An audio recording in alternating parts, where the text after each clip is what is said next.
Hello everyone, in today's video we're going to be finishing up our series on the Cessna 152 with a bunch of different little kind of traffic-y pattern sort of maneuvers. In our previous videos, we basically concentrate on cruising as well as kind of takeoff and climb. Today what we're going to be taking a look at is getting the thing back down on the ground. Now our destination, of course, today is lovely Hartford, Connecticut. Great little place to land. You can see red chandelier, how nice that runway looks. We can't use it. And we're kind of high right now, so we were supposed to descend a while ago, but we didn't. How do we get this plane down? The short version is it's the same way for most planes. So we're going to make a tiny little power reduction, make sure we're at cruise power. We're going to push the nose over until we achieve just shy of about 110 knots there. That's going to be about that point. And this gets us a nice descent rate of about 650 feet per minute, which is plenty of descent rate for us. We don't need any more than that. But, I'm feeling like that's too easy. I feel like we need to complicate things a little bit and kind of mix things up. Yeah, I agree. We should complicate things up. Uh-oh. I knew I should have put more than $5 of gas in this thing. You know how expensive gas is? It's like $7 a gallon now for airplanes, and it's just a total mess for us. So we're in a bad way. We need to get down to the ground. Fortunately, when this emergency occurred, we happened to be over an airport, and we'd be, of course, 12150. We'd do everything in our power to go ahead and get everything started. We'd be scrambling to try to figure out what the weather is and kind of figure out all those other details. And we have a couple of runways here to pick from, but the first thing we have to do is get ourselves to our glide speed. So for this particular aircraft, we're going to go between 60 and 65 knots, and all I'm going to do is thwomp on the trim a bunch of times and get the plane trimmed out for our glide speed. It's really important for us to get it trimmed. And the reason being is you don't want to be fighting the plane or looking up and looking down without it. So you can see right now I've got us so perfectly trimmed. If I let go of everything, my plane just kind of does its thing. It's nice and quiet. It's a nice little kind of rumble sort of a thing. Next thing, of course, we want to pick a spot on the ground where we're going to land the plane. And for us, of course, we're going to lovely Hartford, Connecticut there. Is that going to be runway 2 is going to be our destination. Next thing we want to do is we want to figure out where we need to do and how much time we have to get it. So I'm at 2,500 feet right now, if I look over there on the left, and I'm losing about, especially when I turn, between usually about 700 feet per minute is pretty typical with this plane. So that means, if I do the math real fast, I can go around 5 times before I hit the ground. Isn't that cool how that math works? Of course, that doesn't work if it was 3,500 because we're 2,500. The reality is we can go around 3 more times before we hit the ground because 2,100 divided by about 700 works out to be about 3. And keep in mind, we have to still land the plane at the end of that rotation there. So the thing becomes now is how do I set myself up in such a way that I can get all nice and lined up for runway 2 and still have plenty of time? And the nice thing is this runway below us is a good solid 4,000 feet. It's 4,400, so we have plenty of room. We could actually basically chop the power, which we did, and line ourselves up quite smoothly with the runway here. But what we're going to do is we're going to try to keep extra close to the runway, and we're going to take advantage of the fact that we still have electrical power, something you might not have, because we can use flaps. We can also skid and all sorts of stuff. So right now my altitude is hovering about 1,800 feet. When you do the math on that one, by the way, we have 2 more of those nice gentle turns in order to kind of do it. We also know, of course, that's 2 minutes. So I'm looking out my window right now, and 1,400 feet would be 2 minutes, and I'm going to sit here going, okay, I'm going to start counting. 1 Mississippi, 3 Mississippi, 4 Mississippi, 5 Mississippi, 6 Mississippi, 7 Mississippi, 9, 10, 11, 12, 13, 14, 15, 16, 17, 18, 19, 20, 21, 22, 23, 24, 25, 26, 27, 28, 29, 30. So I now know that I'm looking at my altitude. I got about 1,300 feet, and of course the ground level is about pretty low. It's about 32 feet here. But I know that I'm going to be on the ground in less than 2 minutes. That works really well for me because when I take a look at the end of the runway, I observe the fact that I am less than 2 minutes away from the end of the runway. As a matter of fact, I could get 1 extra rotation. So what I'm going to do is I'm going to slam my flaps down, and I'm going to begin my descent process.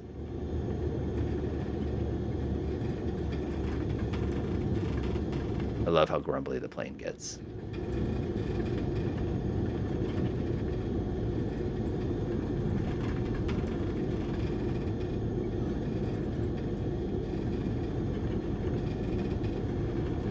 There we go. What I'm going to aim for is a little extra fast here. Normally, when we'd approach with this plane, we're looking at a speed of around 60 knots. 65 is very fast for us. I'm actually going to hold the plane above the runway here, come down to our normal speed, then I'm going to set it down to the runway. Perfect. Nice. And that was actually right around the 1,000 footer point, which is pretty good for us. All right, let's go ahead and flap up this flap. Let's get the engine started one more time. And we are on our way once more. Ha ha ha! So a bunch of important things there. What we saw is being able to calculate how much time you have in the air makes it much, much, much simpler for us to determine what we're going to have to do as far as get ourselves safely down onto the ground. You can see I basically went out a little bit. I actually had plenty of room left to actually come back. But you have to remember when you're landing on a runway that you're running from, the wind is pushing you. And that's going to cause some really, really serious concerns because if we turn into the wind suddenly, our ground speed drops and now suddenly we can't reach the runway. That's why I didn't count to a minute, even though I knew I had 2 minutes to get down onto the ground. So now that we're here, we can go ahead and do our usual traffic business. Like I said, Cessna 152, not exactly a sports car. I'm going to give it just a few moments. Again, we went about that 67 knots. It's kind of the sweet spot as far as I get good climb here. Of course, as I'm talking, I'm not paying attention to all the other things that I'm doing. I'll take a look and make sure everything's okay down on this side. Yep, of course, our carburetor heat would have been out during that exercise, but it was much more fun to actually cut the power in and enjoy my little flight down here. So that's 600 feet. In traffic, of course, in Hartford, we generally do right turns as opposed to left turns. We want to stay away from the city itself. Big, scary buildings cause all sorts of interesting problems for us. So what I'm going to do is I'm going to enjoy my nice, gentle right turn here. Again, nothing too excessive. I got to pay way more attention to my flying here because I keep letting the nose hike up. That's very sloppy. It's very poor on my part. I apologize. And we're just going to enjoy a nice, gentle right turn here and kind of start climbing into our right traffic pattern and get ready for our landing and everything along those lines. So our runways in Hartford are 2 and 2 to 0, which makes it nice and easy. They're always 18 apart. And there's our airport right there. 1,000 feet. I'm going to go ahead and pull the throttle back about half. And that's going to get us slowing down pretty darn quick here. So I'm just going to let it go ahead and settle out. Like I said, about 1,032 feet, the traffic pattern altitude. You want to be kind of careful with trim here because if you start really stomping on trim, it's going to be all over the place. I hate you, flight sim. Fix that. X-Plane does it fine. I'm actually kind of mad, as you can hear. But about half throttle is plenty. I think this is about 2,000 RPM, which is more than enough to do a traffic pattern. If you had a lot of people in the traffic pattern with you, obviously you don't want to do something this slow. You go a little bit faster if you had to. I've been in traffic patterns. Keep speed up, and you're like, I'm a Cessna 152. Are you kidding me? But basically what we're doing is we're just looking out the window. Of course, Brainerd Tower, Cessna 152, red 64, is midfield requesting touch and go, runway 2. So, of course, we do our little approach and everything like that. So for our first landing course, we're going to be doing a short field landing. And, the key thing with short field landings here is always speed control and kind of respecting sort of what's going to happen. So when I'm at being the numbers, as you can see right there, what I'm going to do is I'm going to plop in 2 clicks of flaps. I'm going to let the nose come down just a little bit. And we're going to establish ourselves about 500 feet per minute descent. Be quick on the trim, by the way. And our speed here is going to be right around 70 knots, which for those of you who are Cessna 152 or 172 fans, you know this speed pretty darn well. And what I'm going to do is I'm going to look out the window until we're about at the 45-degree mark, which is about right there. I'm going to go ahead and execute my base turn. In the real world, it's really easy to execute this turn because see that bridge right below us? There's also a bunch of water towers right here. You don't see that in the sim, but they're there, and that's just kind of your reminder to take the right turn. In Hartford, of course, we have noise abatement, so we'd have to actually do the noise abatement turn here. But for this example, I'm not going to worry about that too much. I'm just going to worry about get my turn in here. Again, keeping an eye on your speed. Remember, when you start getting slow, this plane is very difficult to speed back up. Go ahead and get ourselves all squared away. There's my 70 knots-ish, about 300 feet per minute. We're a little high, but that's okay. Looks pretty good so far. I hate this. Just sorry, I'm being frustrated. Swinging over here on the right, I'm going to go line myself up for a runway. And as I kind of finish up this turn, again, start getting your power set correctly, I'm going to go ahead and bring in that last click of flaps here. And that last click of flaps is really important for us for a short field landing on this plane. Now, the book says 55 to 60 is your approach speed. If you're going to be doing a short field landing, of course, you want to be on the 55 side of that, and you want to make sure you're using full flaps. One really, really important point to notice about the 152, however, is as you start getting slow, it becomes harder to speed back up. We get a bit of a crosswind, which there always is. And there's our 2 reds there. We're getting a little slow. I'm going to go give it a tap of power. And we got a bit of crosswind. I'm just going to go ahead and adjust my controls a little bit here to correct for the crosswind. I got my left aileron down and my right foot forward. And the best way to describe landing short field with this thing is pretend that you're trying to land on the big number 2. Looks good. For us in Hartford, of course, they cut all those trees. I'm going to go ahead and cut the power right now. And all we're going to do is hold the nose up. We're just going to hold it just a little bit, just a little bit, just a little bit. See how it kind of gets sinky on you? And we're going to go ahead and apply maximum braking and bring up the landing gear, or bring up the flaps rather. Perfect. Go ahead and give it full power. There was one critical thing that I did not do during that approach, and this is the one problem with my control setup, is it did not pull out the anti-ice engine, which would have been critical. Of course, today's weather, because of how cold it is and not very much moisture in the air, that would not have been a problem. However, that was very sloppy on my part. Key thing we noticed there is you'll notice we waited on the flaps 30 until we had ourselves well established. You'll notice the presence of 55 to 60 knots, which is a really, really good speed for us. And you'll notice that the approach there, I kind of held the wheel off. Like you're sitting there, why don't you just let the nose drop? You're in position, you're fine. The reason I didn't want that nose to drop is because the moment I let that nose drop, you're going to bounce. And that's bad. If you're trying to short field land the plane, you can't be bouncing. You have to land when the plane is ready to land. So for the next landing, of course, is not going to be a landing at all. We're going to do a go-around. I just kind of walk you through sort of the standard procedure here. So I'm going to get myself back to 67, and we're going up to about 600 feet here. And I'm just going to execute basically the same maneuver. Don't forget to reset your directional gyro there. You can see that it just twitched as I reset it quickly. It's every time you hit a big bump or you take a corner, you're always going to have issues with your directional gyro. It's just the nature of these older planes. And if you have a really, really good gyros, it's not as big of a deal, but if your gyros are kind of old and kind of not so great, it's going to give you all sorts of problems. And it's just something you always got to be mindful of with this plane. So I'm going to try my nice gentle turn here. And again, I like to stay relatively close to the runway. Some people like to I call it going out to sea. But remember, if there's a visibility problem or the tower can't see or you can't see the tower or you lose your engine, you're going to rather be close to the airport that you're getting close to there. So that's about 20 right there, 1,000 feet. I'm going to do the same thing I did. I'm going to pull the throttle about in half. I'll give the aircraft a moment to just kind of like settle at the correct altitude. Look at my window here. And now we basically, like I said just before, we're going to play our standard game here. We're going to keep ourselves on the ground track to be nice and parallel to that lovely runway 20 there. We're going to keep our power set correctly. Like I said, about 2,000 to 2,100 is plenty. For me, that's basically half throttle, and it's going to be a little different for you. The key thing here is I can press my flaps down at any time, which is definitely something you want to be able to do, because it just makes it so much easier after you kind of got everybody established to kind of save yourself some frustration on the way down. Again, just sort of enjoying our little kind of gentle part of our flight here and not doing anything too crazy. Waiting for the end of the runway, beam the numbers as they say. Your speed, like I said, should be right around 85 knots, still inside that white arc.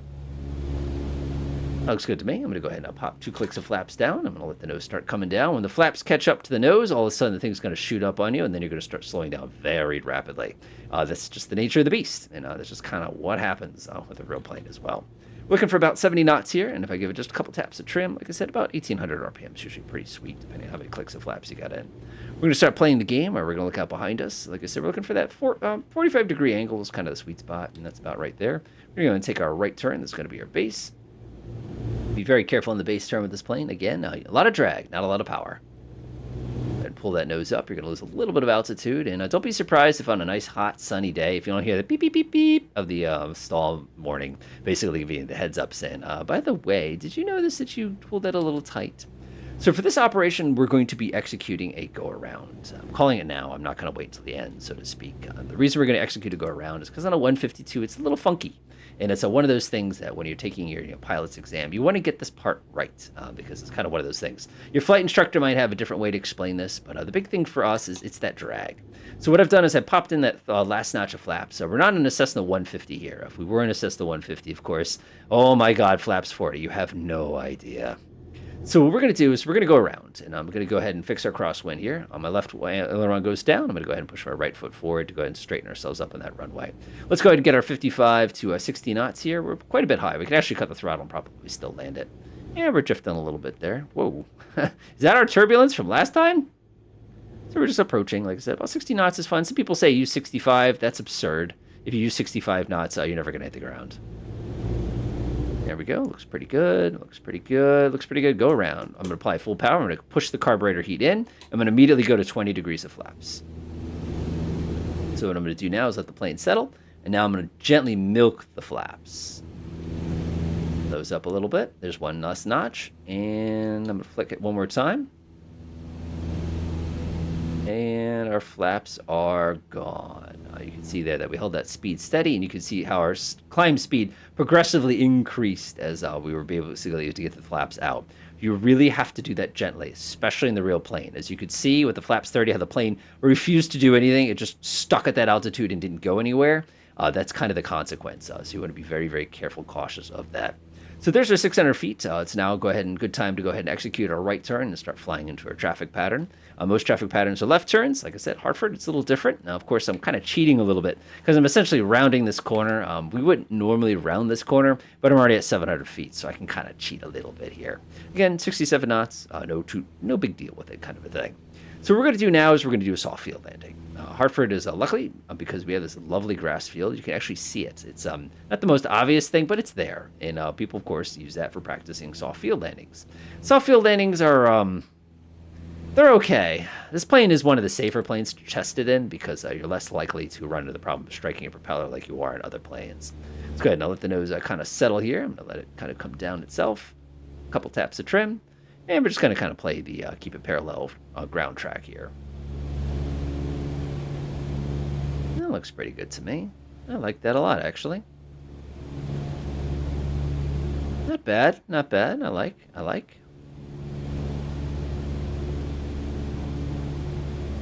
Nice, nice.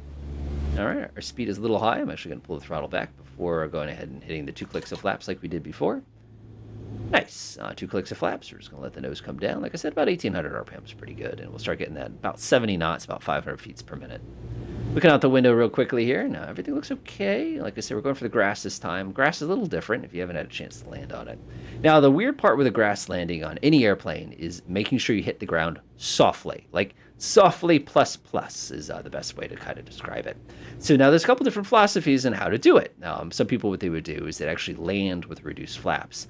I don't recommend that. The reason being is one of the great things flaps does is it gives you a little bit different stall response. It allows you to have your nose up a little bit higher when you finally do hit the ground. You know, it can be very flat, and it's nice and easy to control, and that's one of the kind of the nice quirks about it.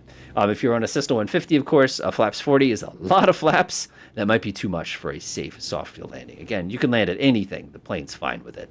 Big thing for us, of course, is going to be the last 6 inches. And basically what we're going to do during that approach is we're going to be designing it so that as we come in to land it, we're actually going to give it a little bit of power and allow us to kind of glide. The goal is almost to basically fly in formation with the ground and then ease the plane into that landing. One thing we want to do, though, is we want to keep our speed appropriate. So like you said, we're going a little fast. I'm at flaps 30. We're still in a crosswind situation, so I'm going to go ahead and apply crosswind corrections here. You want to catch it before it starts getting slow. Yeah, this crosswind is making it really fun for me today. I have to earn this one. All right, there's our lovely grass strip. And what we're going to do is I've still got the power in, a little bit fast. And I'm going to put the plane a couple inches over the ground. I haven't actually reduced my power yet. And what I'm going to do is I'm going to let the power come out gently. I'm not going to reduce power all the way. I'm going to hold the nose up. Hold the nose up. Do not apply brakes. Do not apply brakes. Do not put the flaps up. And I'm going to pull the controller all the way towards me. And again, we're trying to keep the plane from and basically diving into the grass there. And you can see how incredibly gingerly that plane came down. Now, that was actually probably one of my better soft field landings. I can't do it that smooth in the real world.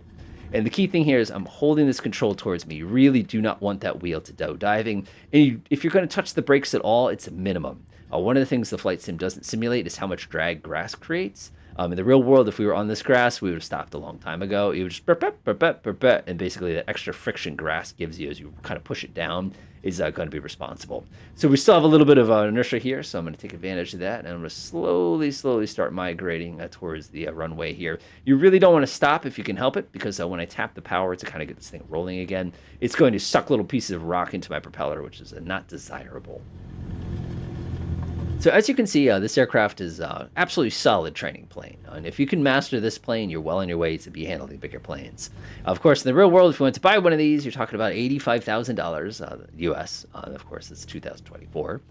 It's a lot. But even though it's only a 2-seater, your capacity is very limited. Your range is very limited.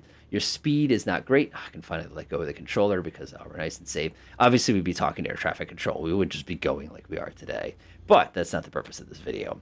So as you can see, like I said, the 152, it's a pretty solid airplane. There's a lot of cool things. If you're a VR kind of person like myself, this plane's great in VR. It's like a little sports car. It's not terribly fast, But when it comes to kind of learning the basics, it really teaches you to be good. Like, you can't kind of get reckless with the airplane. You really have to take your time with a lot of operations.